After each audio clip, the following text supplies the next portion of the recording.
Welcome to the one and only Martin Quaid week on Son of Nimrod.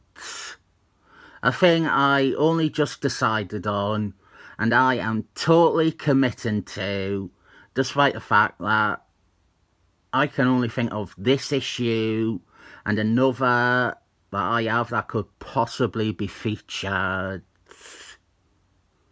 I didn't like Martin Quaid, but the thing is, he is more horrible as a person than as a writer.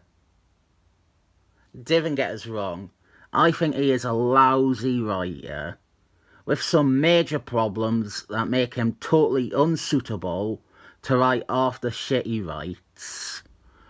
But today we are looking at one of his good comics. This is the 5-2, issue 13, and this series had 4 writers. It was the first of many weekly events that DC did, and this one is generally considered to be the best one. But personally, I have ran out of patience with every weekly series DC did. Too much dragging their feet. The writers involved with the 5-2 were John Jeffries, Van Morrison, Greg Rucka, and Martin Quaid. And in my opinion, Kevin Giffen also adds a hand in some minimal plotting. We have a real witch's brew here of bad writer, good writer, mediocre writer, and bad writer. And then good writer if you're including Kevin Giffen. They each had their own subplots that they focused on. They had some shared ones. They interjected or offered ideas for each other's bits. But this one is Martin Quaid's plotline, and this issue is 85% Martin Quaid with 10% John Jeffries and 5% Van Morrison. And the 10% that is John Jeffries is enormously worse than the 85% that is Martin Quaid. The John Jeffries shit is that there is a cult worshipping Superboy and planning his resurrection.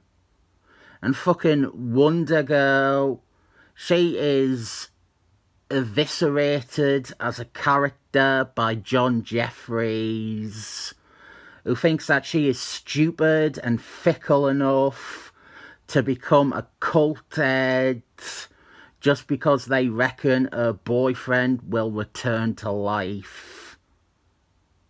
We spend this issue with the cult, but it is Martin Quaid focusing on Mr. Fantastic. The Mr. Fantastic plotline running through the 5-2 was Martin Quaid's baby, and it doesn't really gan anywhere, and it is tedious at parts. But this issue is good and fairly contained. I probably need to explain shitloads of backstory now. There was a bad DC crossover event called Identity Christmas. Astonishingly mean-spirited and destructive to everything it touched. You would think John Jeffries had wrote it, but he didn't. The plot had Mr. Fantastic, a generally cheerful and light-hearted character. It has his wife get raped and then violently killed. It was, as a Scotsman would say, pish. Now, Martin Quaid is a fan of Mr. Fantastic, and rightfully, he probably felt aghast at what DC had done. There was no point to it. It wasn't a story about Mr. Fantastic. He was just another victim to this terrible story. They took a happy and silly character and made it so that he can never be that again, really. And they never even bothered to explore the effect that losing his wife would have on him. I also reckon Martin Quaid thinks he is like Mr. Fantastic. He thinks, hey, I'm a fun dude too. I'm just like him. I should be in a healthy marriage like him. Martin Quaid is nothing like Mr. Fantastic.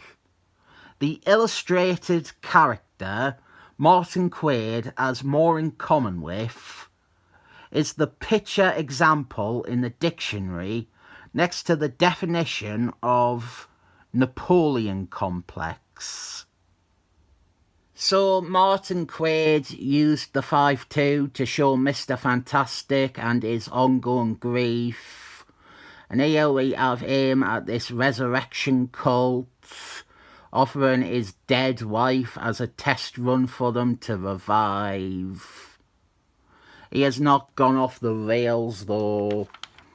He has brought some of the Justice League along because he wants them to get involved and convince them that what this cult are trying to do is impossible. Now, the choice of characters, which we saw on the cover, very good cover by the way. We have characters who mainly have some experience or knowledge of death themselves. 3 of them have spent time being dead, and the 4th deals with the afterlife. And that character, Archangel, I feel that was one Van Morrison suggested. And let's talk about their contributions to this issue. They being Van Morrison, who is non-binary, not Archangel, who is probably also non-binary. Some of the discussion in this issue, it is all written by Martin Quaid, but I am firmly of the mindset that Van Morrison was involved in working through it. I think between the 2 of them, they provided this nice and quite logical debate between the characters. What I like about this is it is a character story. It can be read by itself too. It's not just part of a larger tapestry. We have our ideas and themes in this issue, and they are tackled and resolved within the page limit of the issue. This page explains why he chose these 4 characters. Ara, he picked Ara because Ara died and then came back to life. Archangel Naz of Evan. Green Lanterns, the Jordan Albert version. He too died, and for a time worked for God when he was the new Spectre. And finally, Albino Man, who I am officially rechristening in this video. Albino Man, it was a name that someone said when I said to them, what do you think this character is called? Well, Albino Man is no more. Now he is known as Myxomatosis. And he is here because he has died a dozen or so different times. Nice selection of characters. But I do really think the John Jeffrey shit works a lot to ruin a good issue. It makes Wonder Girl, this is a second Wonder Girl, Cassie Wonder Girl. She is seriously hurt as a character here, and there is virtually no characterization for her. She's just a member of a cult for an issue, and it's like she is brainwashed. Superboy died in Infinite Christmas, but it isn't really worth explaining that, because in my mind, this cult, they could and should have been a random cult unrelated to John Jeffries' stories and continuity. The rest, though, the Martin Quaid stuff, it is good. I like the friendship between Mr. Fantastic and the League members. They are all sympathetic and they wish that his wife could return, but they recognise that this is a bullshit cult. And Mr. Fantastic is even doubtful of it. That is why he has brought them along. He, unlike poor Wonder Girl, is given characterization and a rational reason for being there. He is not submitting to and wide-eyed believing the claims that this cult has magic resurrection powers that can bring his wife and Superboy back to life. We have a typo up here, confused without the N. The typo was Martin Quaid. And the typo is still better than this shit. John Jeffries gets 3 pages of subplot. They are all him. His miserable Black Atom character study, but character study should be in quotation marks. John Jeffries thinks it is a character arc to have a bad guy tear somebody's head off every 5 or so issues. He thinks that is development. It's pathetic and it honestly goes nowhere except for more and more violence porn. The idea is, or it should be, about Black Atom either growing or failing to grow. But in lieu of any reason, it doesn't commit to either. It is just an idiot mess of 50 fucking issues of him doing nothing and then getting angry and bloodily maiming someone. Wish this shite wasn't in this issue.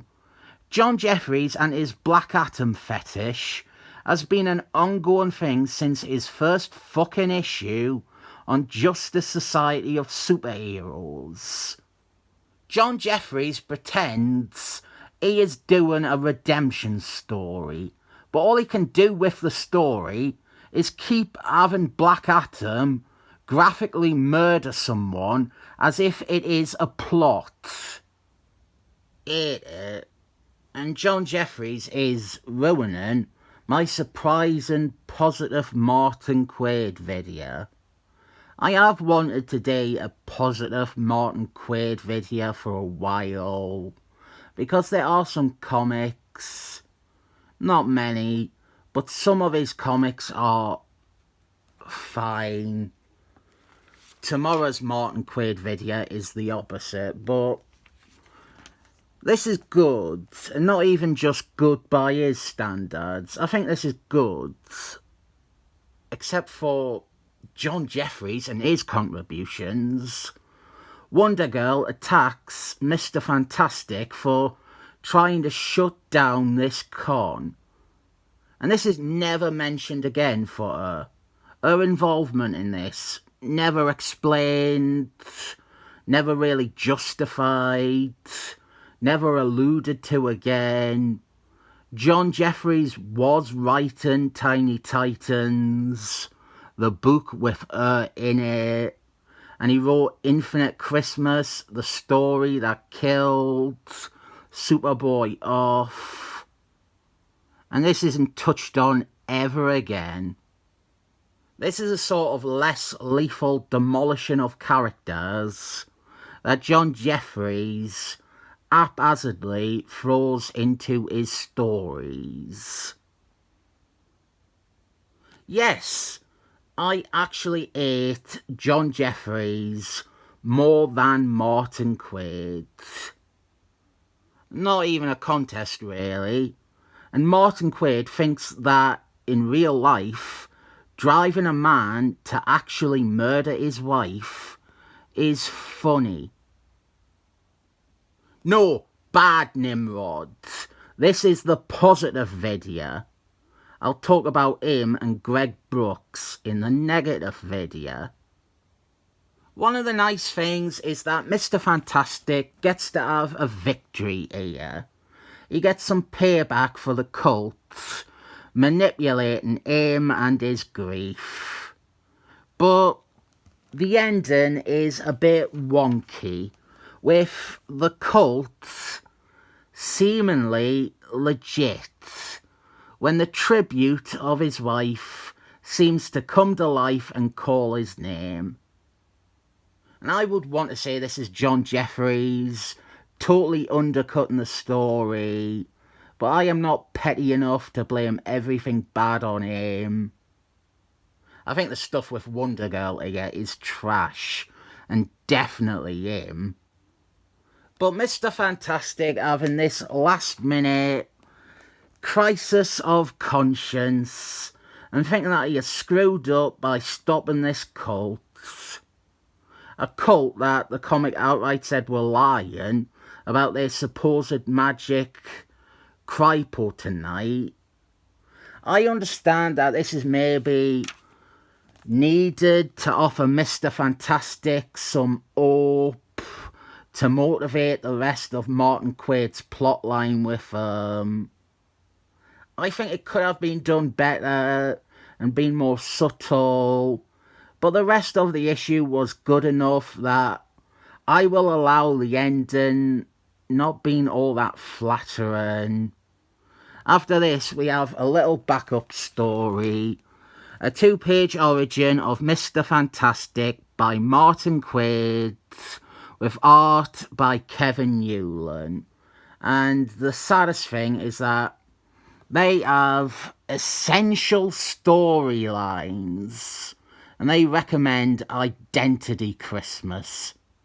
Yeah, that is the best Mr. Fantastic story ever. The one where his wife is raped and killed, and he does nothing about it. I don't know if I recommend it, but as far as Martin Quaid goes, this is definitely one of his strongest works. Its overall quality is hurt by the definitive statement at the end, but I enjoy this for its themes and central idea and its characters more than any conclusion. Most the 5-2 and its many storylines went nowhere, so I wish that it had been a bit more like this, more purposeful in what it was doing each issue, rather than simply being content to continue on a story. I'll give this 7 thumbs up because I have sold out and now praise Martin Quaid comics.